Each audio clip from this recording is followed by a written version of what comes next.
Olá a todos, eu sou o professor Fernando Dias Lopes, vou ministrar a disciplina Planejamento Estratégico Governamental.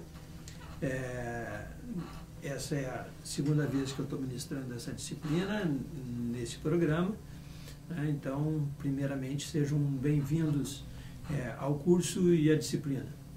A disciplina de Planejamento Estratégico Governamental, eu chamo a atenção para o aspecto estratégico porque ela é fundamental na questão da administração pública. E quando eu falo em planejamento, falo em administração pública, inicialmente eu queria destacar que a administração pública tem especificidades que demandam também ferramentas e práticas específicas de administração. Ou seja, a gente tem que ter muito cuidado sempre quando se fala em ferramentas de gestão, de simplesmente importar ferramentas de gestão do âmbito privado para o âmbito da administração pública. Então esse é o primeiro destaque que eu gostaria de fazer, e a disciplina, a concepção de planejamento que a gente vai discutir, uma concepção que procura estabelecer uma ruptura com o planejamento estratégico, normativo, empresarial, porque incorpora o elemento da crítica, da reflexão, que trata o planejamento não como um processo linear, mas como um processo constante, fundamentado numa constante reflexão crítica. Nesse sentido, também, um elemento central dessa concepção de planejamento que a gente vai procurar trazer na disciplina é a ruptura epistemológica. Como a gente está falando em planejamento, a gente está falando também em construir um conhecimento sobre a realidade. Nesse sentido, quando eu falo em construir conhecimento, eu tenho um pressuposto sobre como é o conhecimento a respeito da realidade. Por se tratar de administração pública, a gente está no campo das ciências sociais. E as ciências sociais pressupõem, epistemologicamente, uma orientação distinta das ciências naturais.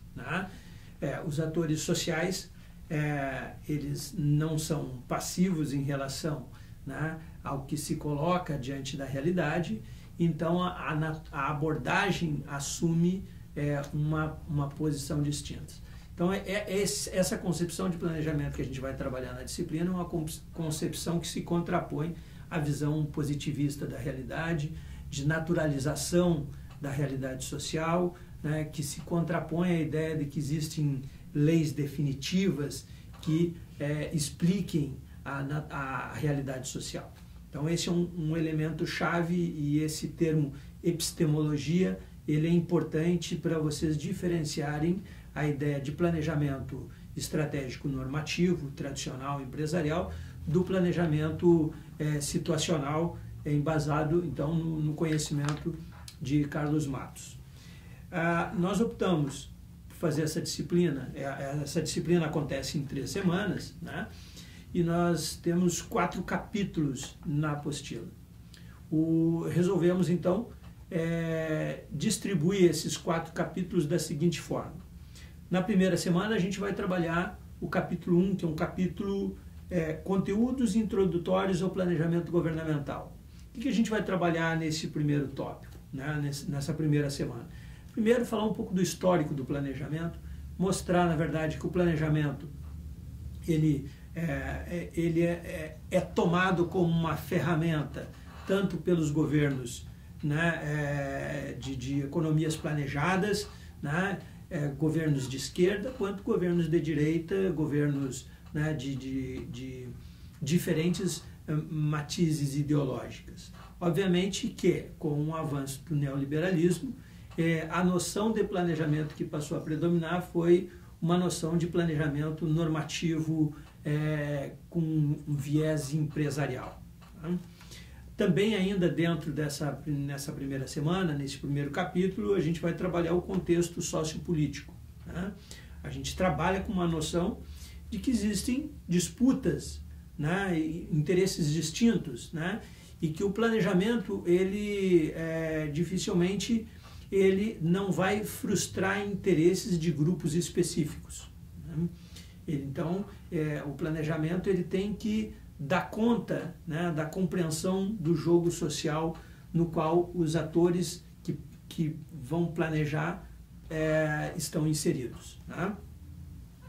Um terceiro aspecto que é a construção de um Estado necessário. Essa ideia de Estado herdado e Estado necessário está atrelada, obviamente, a uma visão, né, de Estado, um Estado democrático popular, atrelado, então, a uma concepção de um Estado necessário, né, e uma visão conservadora associada a um Estado herdado. Esse Estado herdado é um Estado, né, que foi caracterizado por um processo de sucateamento do Estado, né, um favorecimento às forças de mercado, um ataque aos programas sociais, né, enquanto o Estado necessário é um Estado que a gente pensa mais distributivo, mais preocupado com as questões de qualidade de vida.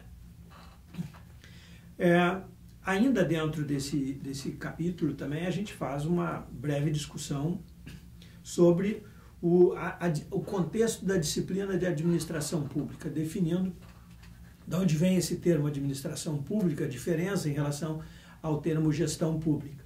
Essa precisão conceitual é importante porque os conceitos carregam valores e a gente tem que se preocupar, né, em usar precisamente os conceitos, porque eles também trabalham na construção da realidade. Então, à medida que eu domino os conceitos, que eu os emprego corretamente, eu tenho uma compreensão mais clara da realidade que eu estou construindo. A segunda semana, nós optamos por trabalhar 2 capítulos, o capítulo 2 e o capítulo 3. Né? Nesse capítulo 2, a gente vai trabalhar o planejamento estratégico governamental como convergência e enfoque. Por que essa ideia de convergência e enfoque? Primeiro, né, às vezes você tem um foco muito na administração pública, um foco da ciência política, enfatizando ou supervalorizando a dimensão política, né? E na administração pública, às vezes, numa administração com uma característica menos crítica, mais burocrática, mais tecnocrática, uma subvalorização do conflito. A nossa ideia é chamar atenção para a importância dessa dimensão política, mas também para a dimensão técnica, para a compreensão da natureza conflitiva das relações no âmbito da administração pública, colocando também que essas relações elas podem ser de conflito, de competição, mas também de cooperação. A gente vai chamar atenção também, né, para a concepção ingênua do Estado como neutro, né, que é uma concepção vendida como se o Estado, né, pudesse ter uma posição de neutralidade. Então, dependendo, né, do governo de plantão, você vai ter um Estado com uma orientação, né, mais democrática, popular, ou um Estado, né, mais elitista, a serviço das elites, né, que está preocupado com a questão econômica sem se preocupar com a questão da distribuição de renda, com a questão da qualidade de vida de uma forma geral e mais ampla, né? Então, isso é importante a gente tomar essa compreensão de que o Estado não é neutro. No capítulo 3, a gente vai entrar com um elemento que é a metodologia de diagnóstico de situações, né? É fundamental, do ponto de vista do planejamento, a gente pensar na questão do diagnóstico.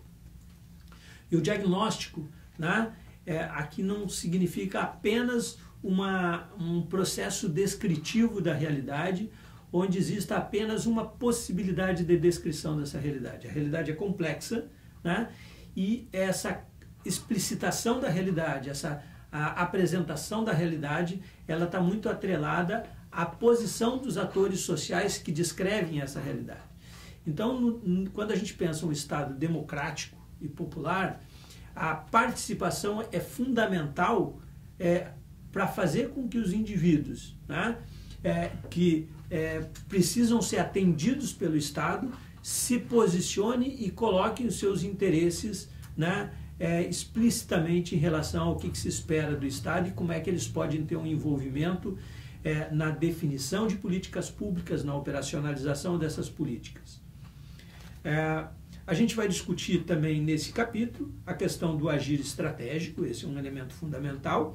Alguns conceitos como ator social, jogo social, né, são termos, né, conceitos, né, fundamentais para a gente compreender essa dimensão processual, essa dimensão mais política também do processo de planejamento, né, e que é negligenciada nas formas tradicionais de se fazer planejamento. A gente vai falar, né, em momentos da gestão estratégica, e que no planejamento tradicional se resume a fases e às vezes com uma concepção mecânica, né, de formulação, implementação, como se fosse possível, né, na prática separar essas dimensões. O processo é circular, né? Eu estou formulando e ao mesmo tempo pensando na implementação. Então a gente vai trabalhar com momentos, e esses momentos não são estanques, né? Então esse é um aspecto importante. E nessa concepção a gente coloca em xeque, às vezes, a ideia de que é possível simplesmente, no âmbito da administração pública, chamar uma consultoria de fora para fazer o planejamento.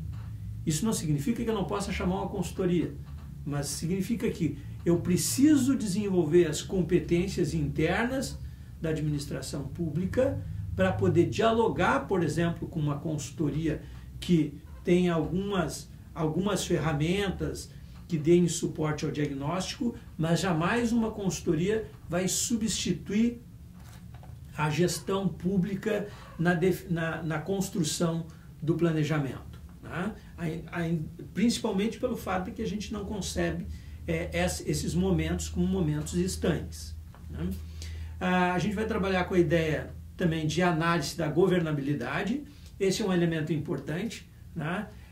A complexidade da governabilidade está muito associado, por exemplo, o quão o projeto de governo que eu estou propondo, né, apresenta um grau de ruptura mais ou menos significativos em relação ao que existe. Essa governabilidade também está associada ao meu conhecimento de gestão, à minha capacidade de gerir, né? Se eu tenho mais capacidade, obviamente que eu vou garantir mais apoio, né? E eu vou ter condições de operar com uma tranquilidade maior para fazer frente aos desafios e às incertezas que se apresentam. O planejamento sempre trabalha com incerteza, esse é um elemento chave, né? No entanto, a gente precisa fazer previsões, fazer diagnósticos, aproximações, no sentido de ter respostas adequadas, né, às situações imprevistas, né? E a última semana, e eu deixei de propósito um capítulo menor, mas não menos importante, que é a metodologia de planejamento de situações, o planejamento estratégico situacional, né, ancorado então na concepção do Carlos Matos. A ideia da terceira semana, um capítulo menor, um capítulo único, para que vocês, a partir da acumulação de conhecimento ao longo da disciplina, vocês possam trabalhar na atividade final da disciplina. Essa é uma disciplina, né, que demanda uma leitura cuidadosa. É importante que vocês tentem entender em profundidade os conceitos, né, se necessário buscar outras referências teóricas, né, dialogarem entre vocês, né, para que vocês consigam se apropriar desse referencial. Eu diria para vocês que vocês aprender planejamento, né, pressupõe fazer planejamento, mas vocês, a partir da disciplina, vocês vão ter condições de trabalhar com planejamento, né, de aprender a fazer planejamento numa concepção muito mais avançada, capaz de trazer resultados mais significativos para a realidade do município de vocês, do Estado ou dos órgãos de administração pública que vocês trabalham. Gostaria de agradecer e vou estar sempre à disposição de vocês. Obrigado.